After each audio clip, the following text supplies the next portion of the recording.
నువ్వు ప్రార్థన చేయాలని అనుకున్నప్పుడే, ఏదో ఒక పని వచ్చి అడ్డుకుంటుందా, చర్చికి వెళ్ళాలని నిర్ణయించుకున్నప్పుడే, అనుకోని సమస్యలు వస్తున్నాయా, బైబిల్ చదవడానికి కూర్చుంటే నిద్ర, బద్ధకం, ఫోన్ ఏదో ఒకటి నిన్ను లేపేస్తుందా, ఇంట్లో కారణం లేకుండా గొడవలు పెరుగుతున్నాయా?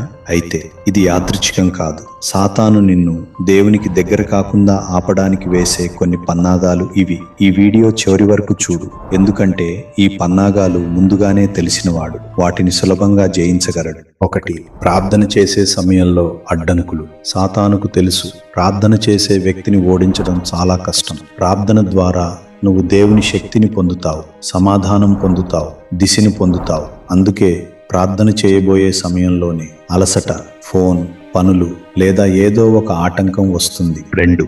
చర్చికి వెళ్లే ముందు అడ్డంకులు. చర్చికి వెళ్తే దేవుని వాక్యం మీ జీవితాన్ని మార్చగలదు. అందుకే వెళ్లే ముందు ఆరోగ్యం బాగోలేకపోవటం, సోమరితనం లేదా అనుకోని పనులు రావటం జరుగుతుంది. సాతాను కోరుకునేది ఒక్కటే, నువ్వు దేవుని సన్నిధికి వెళ్ళకూడదు. 3. కుటుంబంలో గొడవలు.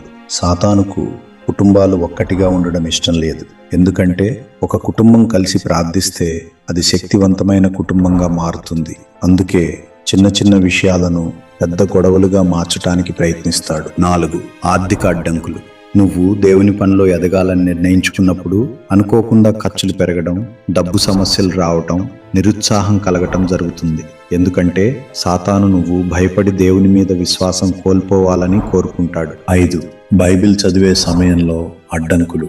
బైబిల్ తెరిచిన వెంటనే నిద్ర వస్తుంది, ఫోన్ గుర్తుకొస్తుంది లేదా మనసు ఎక్కడికో వెళ్ళిపోతుంది.